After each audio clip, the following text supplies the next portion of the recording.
오늘 우리에게 주시는 하나님 말씀 함께 보겠습니다. 신약성경 마태복음 5장 8절 말씀입니다. 마태복음 5장 8절 하나님 말씀이 이렇게 기록되었습니다. 마음이 청결한 자는 복이 있나니 그들이 하나님을 볼 것이며. 아멘.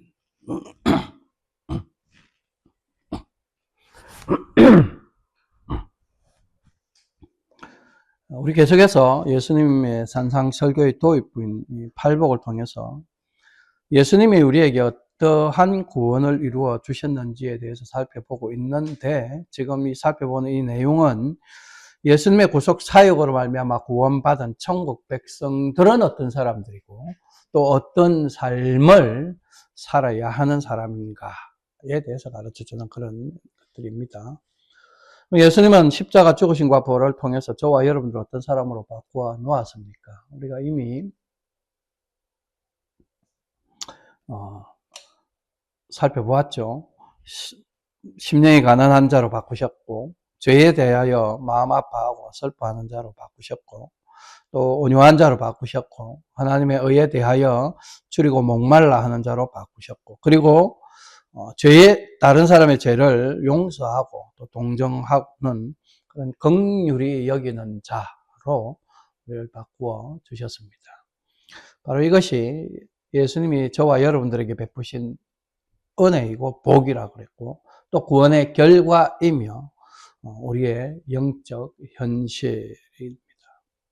그런 저와 여러분들에게 예수님은 또 우리를 어떤 사람으로 바꾸셨다, 우리가 어떤 사람으로 바뀌어졌다라고 말씀합니까? 오늘 본문을 보니 마음이 청결한 자라고 그렇게 말씀하죠. 본문 8절 말씀을 함께 봉독하겠습니다. 시작. 마음이 청결한 자는 복이 있나니 그들이 하나님을 볼 것이요. 여기서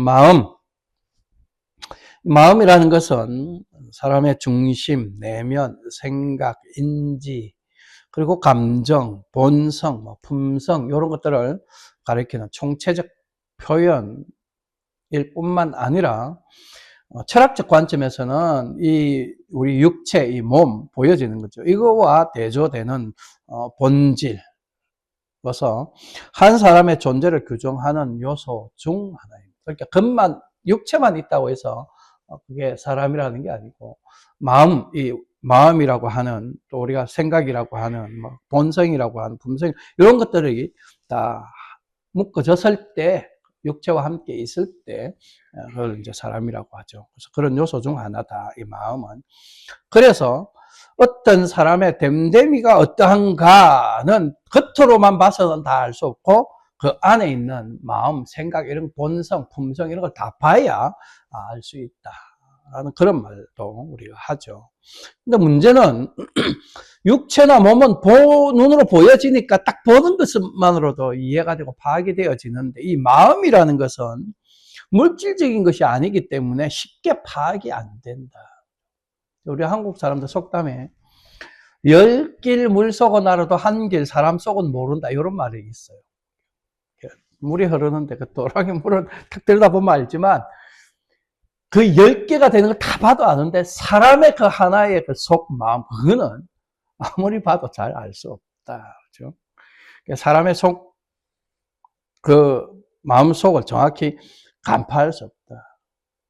이게 간파하지 못하기 때문에 사람과 사람 사이에 많은 문제가 일어나죠. 속이는 일들, 속는 일들이 그 마음을 제대로, 그 품성을, 그 본성을, 그 속의 생각을 파악하지 못하기 때문에.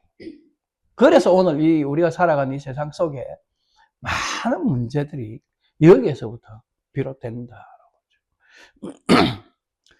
그럼에도 불구하고 이런 문제들이 이렇게 일어나는 것을 놓고 오랫동안 사람들이 많이 생각을 했습니다. 왜 이런 문제들이 이렇게 나타나나? 사람의 그 속을 알 수 없는 그것이 왜 우리가 세상살이 하는 데 있어서 문제가 되는가? 그래서 어떤 사람들은 우리 인간사 모든 문제의 원인은 실제로는 그 속에 있는 마음으로부터 나오는 게 아니다, 외부에서 있는 어떤 문제들 때문에 발생하는 거다라고 그렇게 말하기도 했습니다. 이런 말을 한 사람이 이제 대표적인 인물이 중국 고대 전국시대의 유명한 유학자였던 공자, 맹자 같은 사람이죠. 공자가 더 앞 사람이고 맹자가 더 후대 사람인데, 그 맹자 같은 사람은 뭐라고 말하느냐. 사람은 본질적으로 선한 마음을 가지고 선하게 태어나지만 주변의 그 환경이 좋지 않고 또 악한 마음을 가진 그런 사람들의 영향을 받아서 그것이 점점 변질되어져 간다. 쉽게 말해서 선한 마음이 환경 요인에 의해서 악하게 변질된다. 이건 이제 맹자의 주장 사상 중에 하나인 성선설, 선하게 태어난다. 사람은 처음부터 선하게 태어난다. 그러네 환경 때문에 그러니까 환경을 바꿔주면 된다.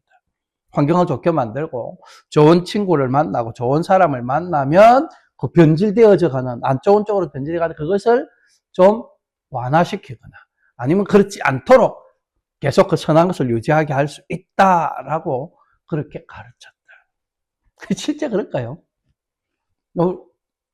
제가 어릴 때부터 어른들로부터 제일 많이 들었던 이야기 중에 하나가 친구를 잘 사귀어야 돼. 나쁜 친구를 사귀면 나쁘게 물들어 간다. 좋은 친구를 하면 좋게 물들어 간다.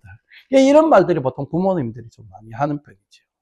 예수 믿는 교인들 중에도 이런 말 하는 사람들이 꽤 많은 정도가 아니고 거의 대다수가 그렇다라고 생각을 합니다. 물론 좀 나쁜 친구를 만나면 나도 모르게 그 죄라고 하는 데서 좀 무뎌질 수는 있겠죠. 그래서 그런 것들을 좀 자중하는 게 좋죠. 그래서 가급적이면 막 나쁜 생각을 하고 나쁜 것들을 죄 범하는 것을 일상적으로 그냥 마무리 짓게 하는 사람들하고 가까이 있는 것은 좋지 않습니다. 당연한 일이죠.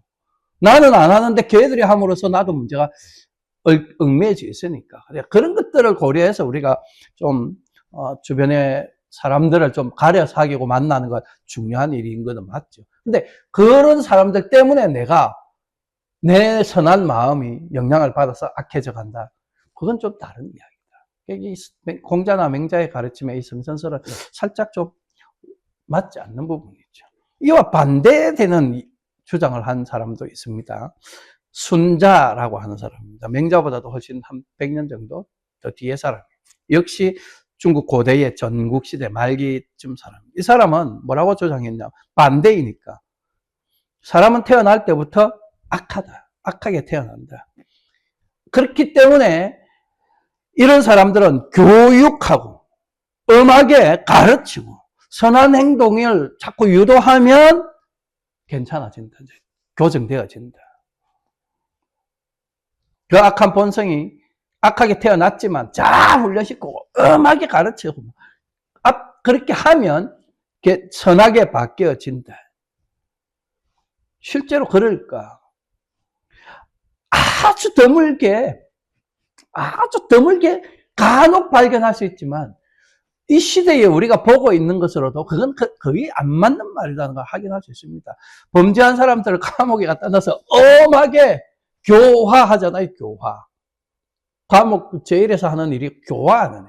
그런데 들어갔다가 나온 사람들이 교화돼서 나오는 게 거의 없습니다.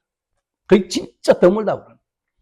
오히려 거기 들어갔다가 나왔는데 더 나쁜 짓을 더 많이 하는 경우. 그리고 그런 사람들 계속해서 그런 범죄들을 이어가고 있는. 이게 오늘 우리 시대에 그냥 보편적으로 보는 거고, 고대로부터 지금까지 거의 변하지 아니한 그런. 심지어 많은 교육을 하고 잘 가르치면 괜찮아진다. 이 순자의 이야기는 그거. 교육을 많이 시킵니다.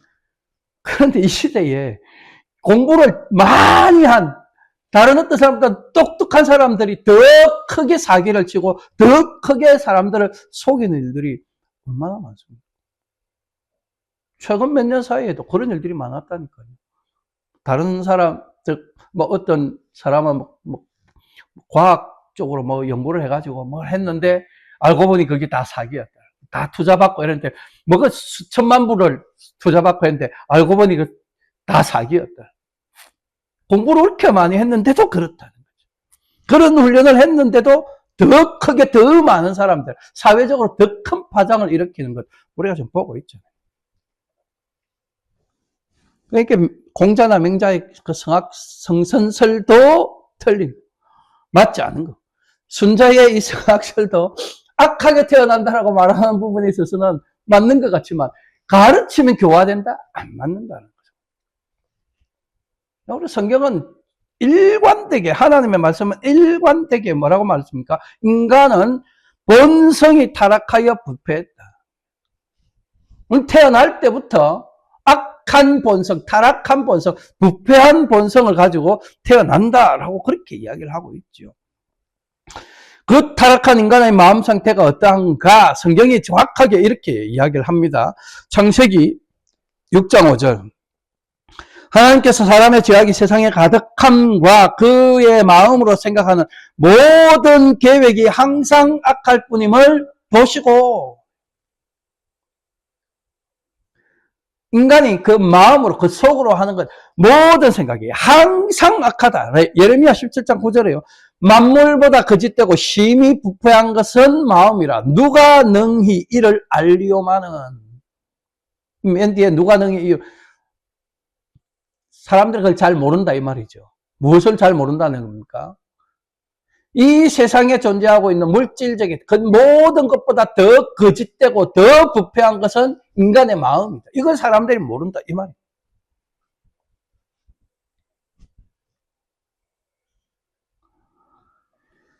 그럼 부패하여 썩은 것에서는 결단코 온전한 것이 나올 수 없습니다.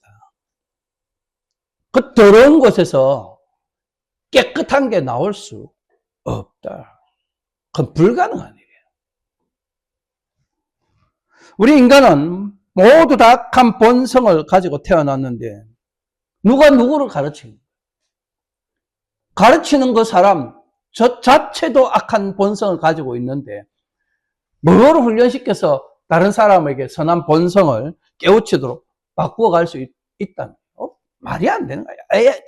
애초에 무슨.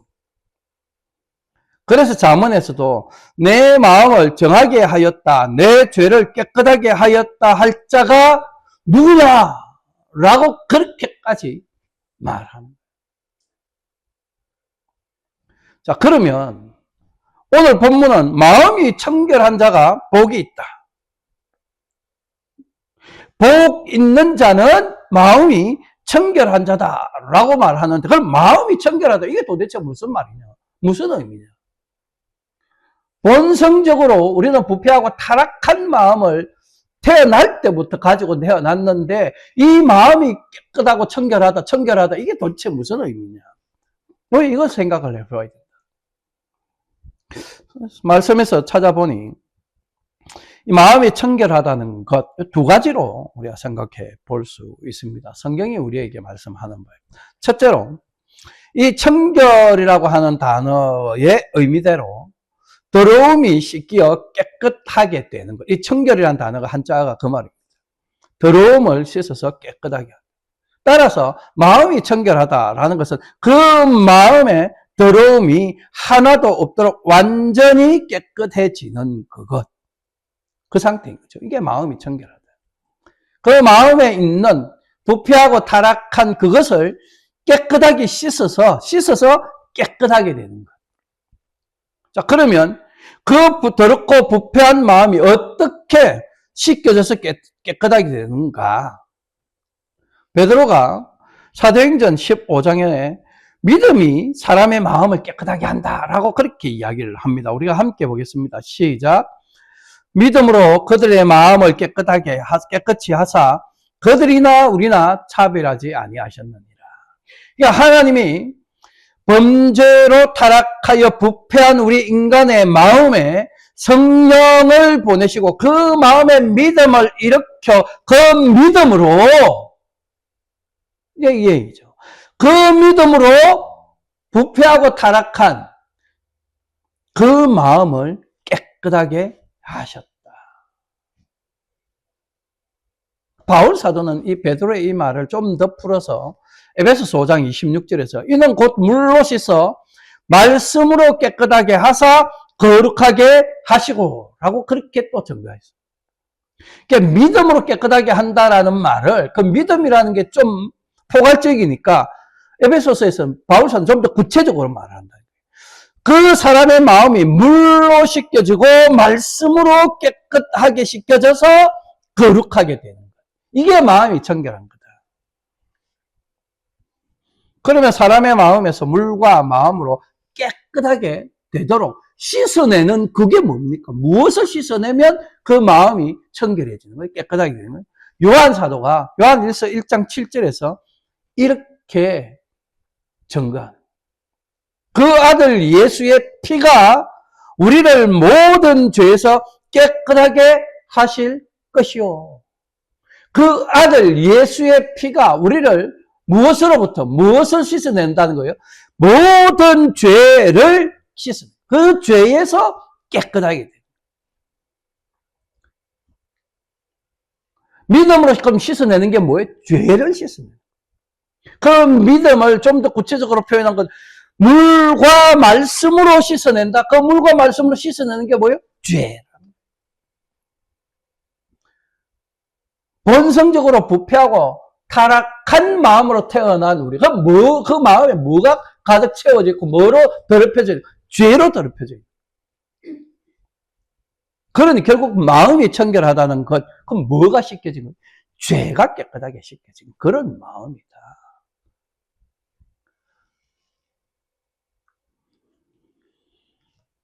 태어날 때부터 악한 본성을 가지고 있어서 죄에 대하여 자유롭지 못했던 그런 우리 마음에 성령을 보내사 하나님의 말씀으로 깨끗하게 하시고 예수 그리스도의 피로 죄를 모두 씻어내시고, 그렇게 우리 마음에서 우리 속에서 있는 그 죄를 씻어내니까 이전에는 우리가 행할 수 없었던 그 선한 일을 할 수 있는 자로 바뀌게. 이전에는 죄로 가득 차 있으니까 뭐만 하는 거예요? 내 마음에서 모든 생각과 계획이 뭐라고? 악한 것밖에, 죄밖에 없는데 그 죄를 이제 씻어내니까 선을 행할 수 없던 자가 선을 행할 수 있게. 오직 죄 짓는 것만 할 수 있던 그런 우리의 양심을 하나님의 말씀과 그리스도의 피로 깨끗하게 씻어버리니까 하나님 아는 것에 대해서 무관심했던 자도 하나님을 알고 싶어하는 것이 솟아나. 하나님을 알려고 하는 그런 생각조차 가지지 않았던 자들이 하나님을 알고자 하는 그런 생각들이 솟아오래. 그 하나님께로 나아가려, 그 하나님을 섬기려, 그 하나님의 말씀과 그 하나님의 계명과 그 하나님이 우리에게 주신 법도를 따라 살고자 하는 마음들이 일어나요. 하나님의 말씀과 하나님의 법도에서 벗어나는 게 죄인데 그게 시켜버리니까 이제 그렇게 살고 싶어. 그 안으로 들어가게 돼요. 죽은 행실은 뭐예요? 하나님의 뜻대로, 하나님의 말씀대로, 하나님의 법대로 하지 않는 거. 그게 죄인데. 그게 죽은 행실. 그렇게 살려고 하던 그 죽은 행실이 싹 씻겨나가니까 선하니 하나님의 뜻대로, 하나님의 말씀대로 살고자 하는 것.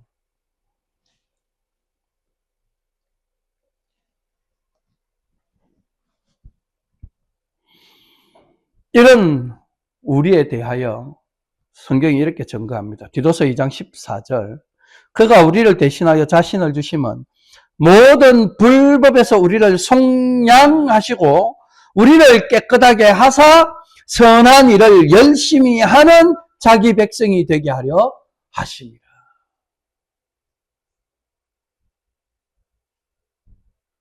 우리를 깨끗하게 하니 어떤 결과가 나오게 되느냐? 선한 일을 열심히 하게. 이 일을 위하여 예수님이 자기를 내놓았다. 자기를 내주셨다. 히브리서 9장 14절 보세요.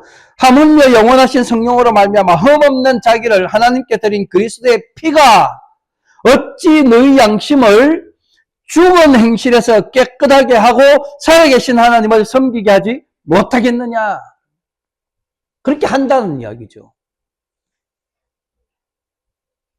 그리스도의 피가 우리의 그 썩은 양심, 죄악으로 가득 차 있는 그 양심, 죄에 뒤집혀 있는, 죄로 말미암아 썩어서 부패해 있는 그 양심, 그 마음, 그 생각을, 그 본성을 깨끗하게 한다. 그렇게 깨끗하게 하고 하니 죽은 행실에서 떠나게 되고 하나님을 섬기게 되는 그런 마음을 가지게 돼요. 그런 마음으로 바뀌게 돼요. 바로 이것이 말씀과 그리스도의 피로 그 마음이 씻겨진 자들의 삶의 모습. 그러니까 선한 일을 열심히 하고 죽은 행실, 죄의 행실에서 떠나 살아계신 하나님을 온전히 섬기는 자, 그 하나님을 온전히 경배하고 그 하나님을 온전히 찬양하고 그 하나님께 온전히 감사하고 그 하나님을 예배하는 자, 예배하려 하는 자, 그들이 마음이 청결한 자. 그게 이 마음이 청결하다라고 하는 의미의 첫 번째 의미인 것이죠. 성경이 우리에게 가르치는 바예요. 두 번째로 마음이 청결하다는 것, 성경에서는 두 마음을 품지 않고 오직 한 마음을 품는 것을 의미한다고 우리에게 가르쳐 줍니다. 시편 24편 3절 4절 말씀을 함께 보겠습니다. 시작. 여호와의 산에 오를 자 누구며 그의 거룩한 곳에 설 자가 누구인가? 곧 손이 깨끗하며 마음이 청결하며 뜻을 허탄한 데 두지 아니하며 거짓 맹세하지 아니하는 자로다. 지금 여기에 4절에 이제 마음이 청결하다.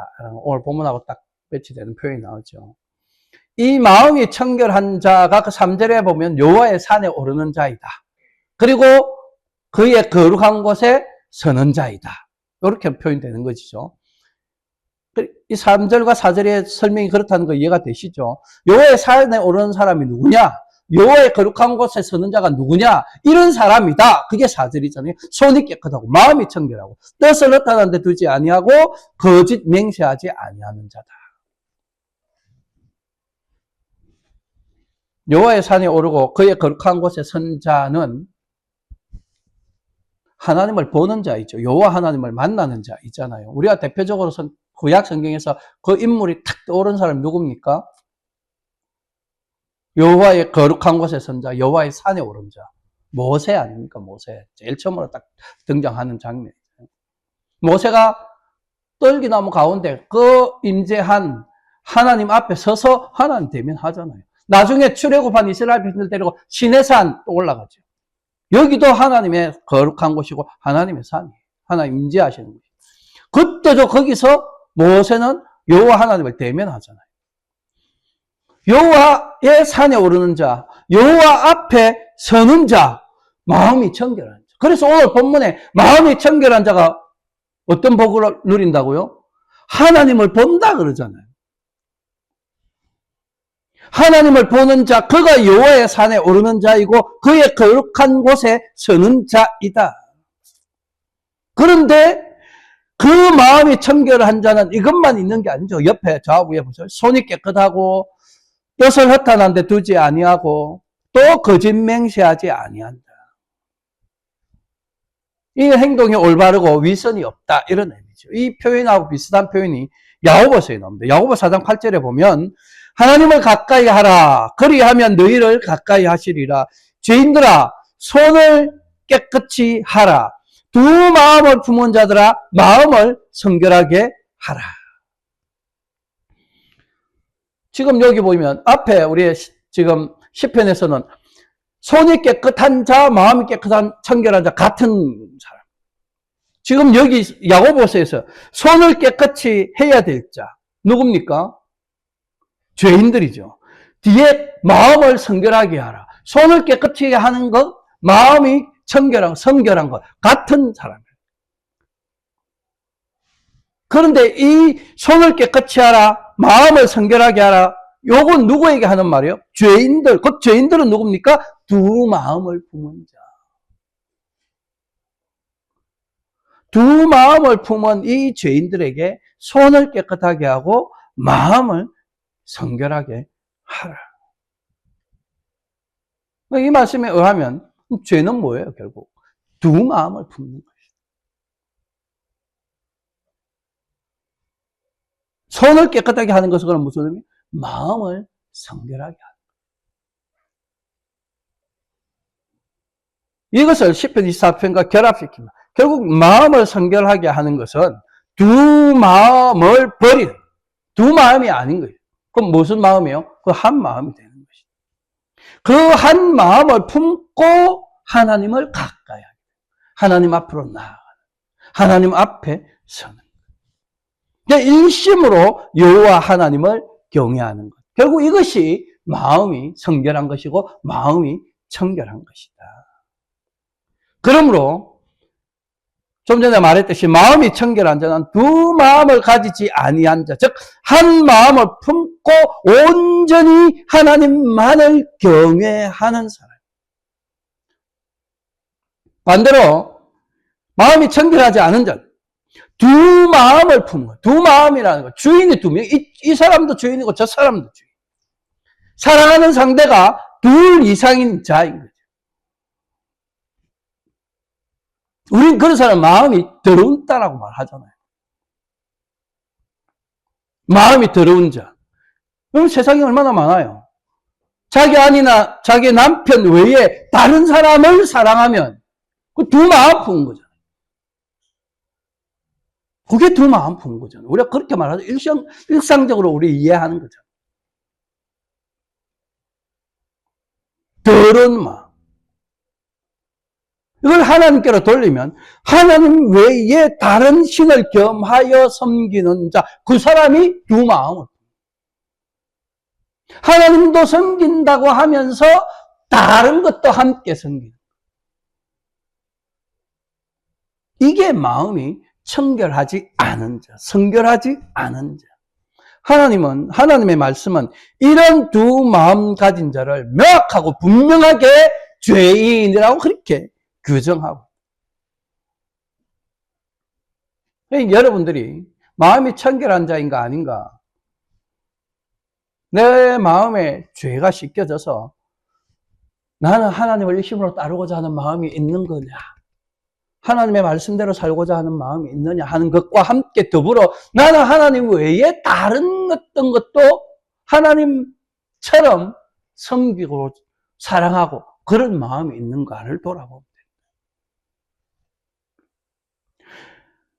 여러분, 온전히 한 마음으로 그 마음이 나누어지지 않은 채 정말로 한 마음으로 하나님만을 사랑하는 자, 그 사람이 마음이 청결한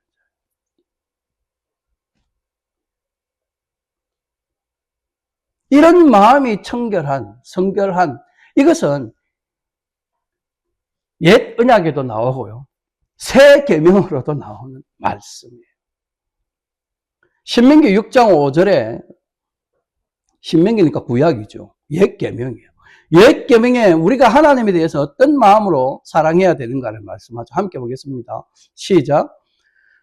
너는 마음을 다하고 뜻을 다하고 힘을 다하여 내 하나님 여호와를 사랑하라. 마가복음 12장 30절에 보면 거기 새 계명도 넣어. 신약이니까 마가복음. 내 마음을 다하고 목숨을 다하고 뜻을 다하고 힘을 다하여 주 너의 하나님을 사랑하라 하신 것이요. 옛 계명과 새 계명이 동일하게 하나님에 대하여 우리가 어떤 마음을 가지고 사랑해야 되는가? 일심으로, 한 마음으로.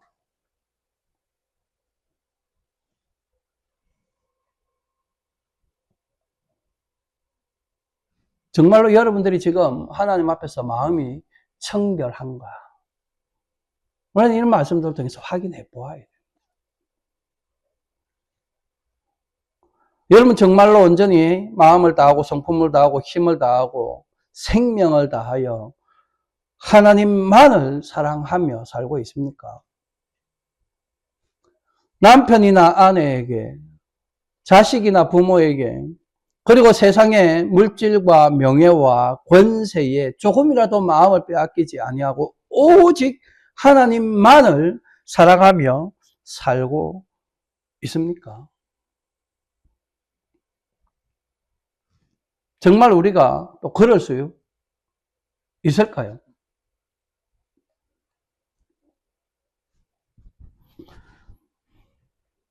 그렇지 아니하다면 지금 저와 여러분들의 마음은 성결하다, 청결하다, 그렇게 자신 있게 말할 수 없겠지요.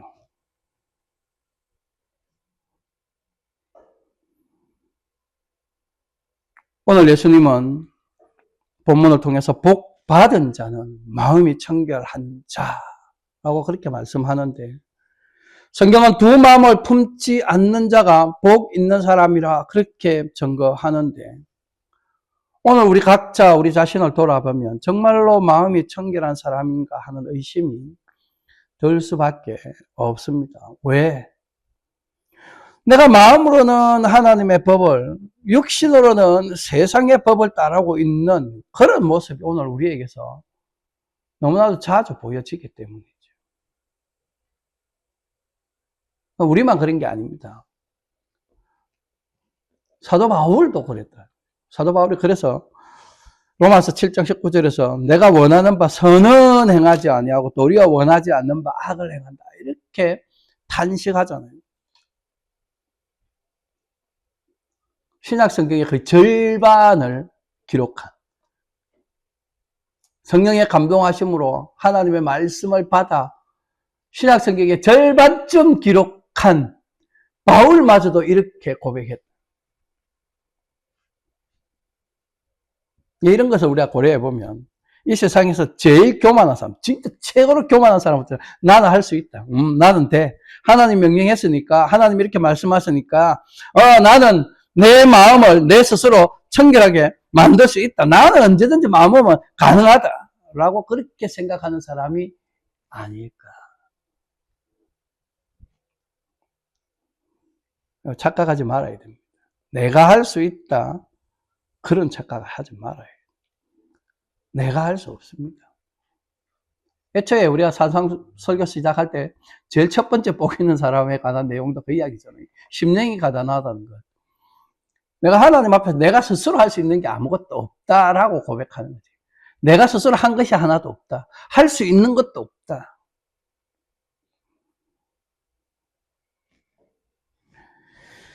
여러분, 레위기 26장 41절에 이런 말씀이 있습니다. 나도 그들에게 대항하여 내가 그들을 그들의 원수의 땅으로 끌어갔음을 깨닫고 그 할례 받지 아니한 그들의 마음이 낮아져서 그들의 죄악의 형벌을 기쁘게 받으면, 죄악의 형벌을 받는 자, 받아야 할 자 누구냐? 마음이 할례 받지 아니한 자들. 마음이 할례 받지 않았다. 이 할례라는 거 하는 것은 하나님의 택하심을 나타내는 상징적 표입니다. 정표이죠. 하나님이 아브라함과 그 후손들에게 이 할례를 행함으로써 내가 너희를 택했다, 너희가 내게 택함 받은 백성이다 라고 하는 정표를 몸에 가지라고. 그게 근데 할례 받지 아니한 마음이라는 건 뭐예요? 물론 마음의 할례를 행하는 것은 아니지만 이건 상징적 표현이잖아요. 할례 받지 아니한 마음을 가진 자, 하나님의 택함을 받은 자가 아니다. 하나님의 택하심을 입은 백성이 아니다. 그런 사람은 아브라함의 후손들을 제외한 나머지 주변에 있는 모든 사람들이겠잖아요. 그들은 하나님을 섬기지 않는 자들이잖아요. 대놓고 그들은 다른 신을 섬기는. 그러니 이들은 하나님을 하나님으로 여기지 않는다. 그럼 하나님을 대적하는 자, 하나님에 대하여 대항하는 자, 할례 받지 아니한 마음이라는 것은 바로 그것을 의미해요. 그런데 오늘 저와 여러분들이 가진 마음도 이거 아닙니까? 우리도 본능적으로 하나님을 거부하고 하나님을 대항하고 대적하려 한다. 하나님의 말씀이 이렇다는 걸 아는데 그렇게 살려고 하지 않는 것, 이게 벌써 하나님을 거부하고 하나님을 대항하는 거죠. 그래서 그게 죄라고. 우리에게 그런 마음과 그런 생각이 일어난다면 결국 우리가 오늘 이 말씀대로 표현하자면 할례 받지 아니한 마음을 가진, 할례 받지 아니한 더러운 마음을 품고 있는 자. 심지어 육체적으로는 할례를 행함으로 하나님의 택하신 백성, 우리는 하나님의 말씀대로 하나님의 법대로 사는 자라고 그렇게 생각하며 살았던 구약의 백성들, 그들도 그들의 그 삶에서는 이 할례 받지 아니한 마음을 품고 있었다는 것을 계속 그들의 역사를 통해 나타내잖아요. 그래서 아브라함의 후손인 이 이스라엘 백성들은 그 나라가 망하기까지 지속적으로 행한 일이 뭐예요? 하나님 말씀대로 안 사는 거예요. 심지어 모세가 율법을 이스라엘 백성들에게 주면서 내가 이렇게 너한테 하나님의 말씀 율법을 주지만 너가 목이 곧은 백성이라서 절대 이대로 안 살 거야 라고까지 경고를 했는데 진짜 그렇게 했어요. 말씀대로 법대로 율례대로 규례대로 안 산다. 육체로는 할례를 했지만 마음으로는 할례 받지 아니한 자라는 사실을 드러냅니다. 그런 썩어 빠진 더러운 마음을 가지고서 항상 하나님을 배반하였고 반역을 일삼 완악한 대로 행하여. 여러분 성경이 선지자들이 그 이야기를 합니다. 예레미야서 5장 23절 그러나 너희 백성은 배반하며 반역하는 마음이 있어 이미 배반하고 갔으며 예레미야 18장 12절 그러나 그들이 말하기를 이는 헛되니 우리는 우리의 계획대로 행하며 우리는 각기 악한 마음이 완악한 대로 행하리라 하느니라. 그리고 호세아 선지자는 너희가 자기를 위하여 공의를 심고 인애를 거두라. 너희 묵은 땅을 기경하라. 지금이 곧 여호와를 찾을 때니 마침내 여호와께서 오사 공의를 빛처럼 너희에게 내리시리라. 공의를 따르지 않는 그들에게 하나님이 오셔서 마침내 그렇게 행할 거야.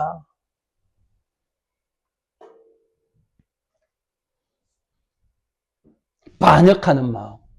예레미야 선지자가 지적하고 그 악한 마음, 다 두 마음, 이게 다 우상 숭배한. 이스라엘이 온전히 한 마음으로 하나님을 섬긴 적이 없습니다. 항상 그들은 우상 숭배를 경하여 했습니다. 하나님도 믿는다, 섬긴다라고 하지만 다른 우상도 함께 섬겼다. 이게 두 마음. 이게 우상 숭배. 두 마음과 우상 숭배는 그 같은 말이에요. 신약 성경은 이 우상 숭배를 단순히 다른 신 어떤 형상을 섬기는 이것만으로 말하지 않습니다. 신약 성경 골로새서 3장 5절에는요. 함께 볼까요? 시작. 그러므로 땅에 있는 지체를 죽이라. 곧 음란과 부정과 사욕과 악한 정욕과 탐심이니 탐심은 우상 숭배라. 탐심, 탐하는 마음. 다른 어떤 것을 탐하는 그 마음조차 바로 그게 우상 숭배다. 세상을 원하는 마음, 세상을 탐하는 그 마음, 그게 우상 숭배다. 이게 두 마음을 품으시고, 이게 악한 마음이다. 이게 죄로 가득 찬, 죄로 뒤덮여진 마음이다. 그러니 이런 마음을 품고 있는 자들은 죽어 마땅한 죄인이 맞는 거예요. 우리 하나님은 그런 마음을 가진 자들, 그 두 마음을 품고 살아가는 자들, 그 마음에 하나님 두기를 싫어하는 자들, 그들을 그냥 내버려 두시오. 그들의 죄악 중에 내버려. 사도 바울이 로마서 1장 28절 32절에서 그 이야기를 합니다. 또한 그들이 마음에 하나님 두기를 싫어하며 하나님께서 그들을 그 상실한 마음대로 내버려 두사 합당하지 못한 일을 하게 하셨으니 두 마음 품은 자들을 우리 하나님 그냥 내버려 두는데 그 내버려 두는 게 어떤 것이냐? 합당하지 하나님 앞에서 합당하지 아니한 이들을 저거 마음대로 행하도록 그냥 방치해 놓는다. 그 합당하지 않은 일들이 그 29절 이에 나옵니다. 모든 불의, 추악, 탐욕, 아까 탐심, 우상숭배를 했죠. 악의가 가득한 것, 살인, 분쟁, 사기치는 것, 악독이 가득한 것, 수군수군하는 것, 비방하는 것. 이게 다 하나님이 미워하는 것. 능욕하는 자, 교만한 자, 자랑하는 자, 악을 도모하는 자, 부모를 거역하는 자, 우매한 자, 배약하는 자, 무정한 자, 무자비한 자. 하나님은 그 일들을 행하는 자를 이렇게 규정하고 있다.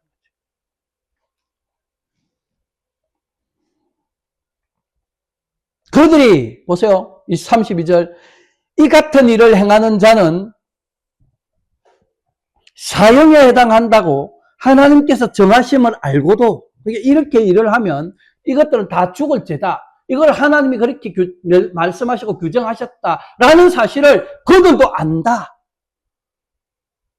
아는데 그렇게 행하면서 뭐라고 말합니까? 자기들만 행할 뿐 아니라 또한 그런 일 행하는 다른 사람들도 옳다라고 한다. 잘하고 있다. 나도 이런 일 하면서 다른 사람 그렇게 하고 있는 거 잘하고 있다. 무슨 말이에요? 같이 죽자. 그러고 있는 거죠. 이것이 그 마음에 하나님 두기를 싫어하는 자들의 실상, 세상을 탐하는 자들의 실상, 마음이 청결하지 못한 그 마음이 부패하고 더러운 자들의 실상. 그런데 저와 여러분들도 다 그렇게 살아왔잖아요. 우리도 다른 사람 비방하고 살았고, 우리도 불의한 생각을 품고, 우리도 시기하는 마음 가졌어요. 우리도 다른 사람을 속이기도 하고, 우리도 교만하고, 우리도 자랑하며 살아. 우리도 때때로 악을 도모하기도 하고, 때때로 부모를 거역하기도 하고.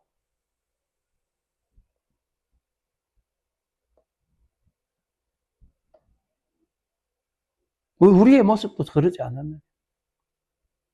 그러니 오늘 우리도 사실은 저들하고 마찬가지로 죽을 죄인이 맞는 거죠. 함께 죽어 마땅한 자들. 정말로 하나님 앞에서 우리가 행한 죄밖에 없는 게 맞는 거예요. 그런 저와 여러분들에게 오늘 우리 예수님이 말씀을 통해서 뭐라고 말합니까?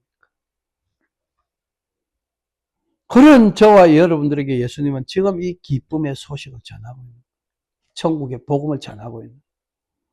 하나님께서 우리를 그런 상태에 그냥 내버려 두지 아니하셨다라고 말해요. 하나님은 그런 자들 다 내버려 둔다라고 했는데 예수님은 그들 가운데 있던 우리는 그렇게 내버려 두지 않는다. 하나님께서 그런 우리를 내버려 두지 아니하고 그런 자들 가운데서 끄집어내려고 무언가를 행하셨다. 하나님은 저와 여러분들이 그런 썩고 더러운 마음으로 그냥 끝나는 것을 원치 아니하셨기에 우리를 그리스도 예수 안에서 택하시고 불러주셨다.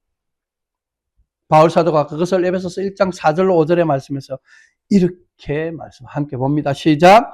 곧 창세전에 그리스도 안에서 우리를 택하사 우리로 사랑 안에서 그 앞에 거룩하고 흠이 없게 하시려고 그 기쁘신 뜻대로 우리를 예정하사 예수 그리스도로 말미암아 자기의 아들들이 되게 하셨으니. 바로 이것이요. 오늘 저와 여러분들의 영적 현실이라. 우리에게 임한 복이라. 우리가 이렇게 부름받은 사람들이 하나님 앞에서 거룩하고 흠이 없게 하시려고 창세전에 이미 택하심을 받고 부르심을 받아. 이 뜻을 이루시기 위해 예수님이 우리 죄를 없게 하시고 쉽게 씻어내시려고 이 땅에 인간의 몸을 입고 우리 대신 고난받으시고 우리 대신 십자가에 죽어 주신 거예요. 그 십자가에서 흘리신 피로 오늘 우리 마음에 그 들어온 모든 죄를 다 씻어내어 주신 거예요. 그렇게 씻어내고 그 마음에 예수 그리스도의 영으로 충만히 채워 주신. 그렇게 예수님의 마음으로 채워지니 죄를 따르려고 하던 마음이 억눌러지고 하나님의 말씀, 하나님의 계명, 하나님의 율법을 거부하고 따르지 않으려 하던 것이 억눌러지고 오히려 그 말씀대로 살기를 원하는 마음이 일어나요. 그게 믿음이죠.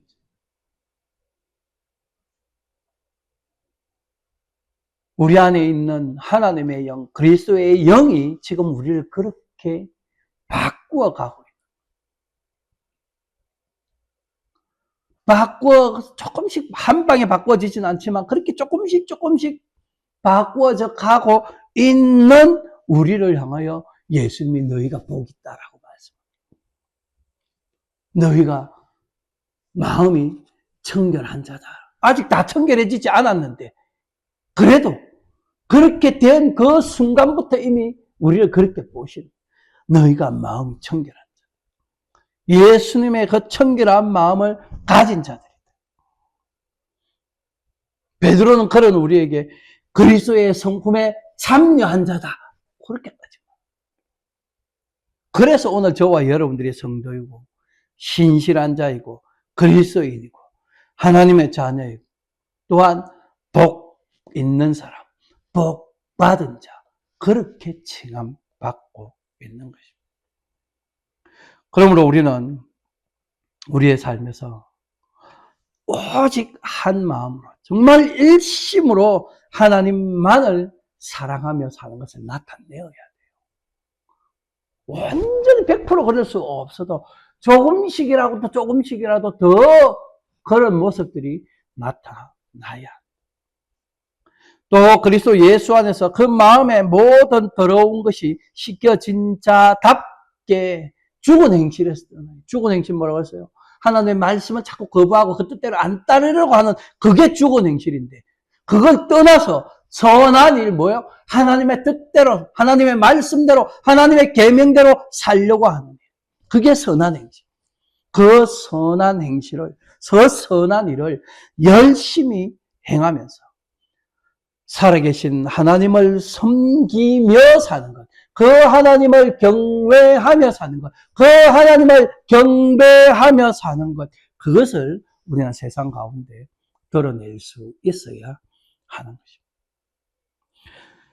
성령 하나님의 인도 안에서 마음이 청결하고 깨끗한 삶을 통하여 우리의 구원을 위하여 하나님이 하신 일이 뭔가, 예수 그리스도께서 이루신 구속의 은혜가 무엇인가를 증거하는 그런 저와 여러분들이 되시기를 우리 주님의 이름으로 축원합니다. 기도하겠습니다. 사랑과 은혜가 풍성하신 하나님 아버지, 죄화물로 죽었던 우리를 불쌍히 여기사 예수 그리스도를 이 땅에 보내시고 우리의 모든 죄와 허물을 대신 지고 십자가에서 죽게 하심으로 우리에게 구속의 놀라운 은혜를 베풀어 주셔서 참으로 감사드립니다. 원하옵기는 그리스도 예수로 말미암아 우리 마음이 청결케 되는 복을 누리게 된 것을 기뻐하며 감사함으로 오직 하나님께만 영광 올려드리는 참된 성도들이 되게 해주시고 이런 우리의 참된 믿음의 삶을 통해 예수 그리스도의 구속의 은혜를 증거하게 하시되 또 복음이 널리 증거되게 하셔서 믿음으로 구원 얻는 자들이 더 많아지게 하여 주시옵소서. 우리 고람대교 개혁장로교회가 이 일들을 기쁨으로 감당하는 복된 교회 되게 하시기를 원하오며 지금도 우리와 함께 하시고 우리를 위해 간구하실 뿐만 아니라 늘 성령으로 충만케 하사 성령의 열매를 풍성히 맺도록 인도해 주시는 우리 구주 예수 그리스도 이름으로 기도합나이다.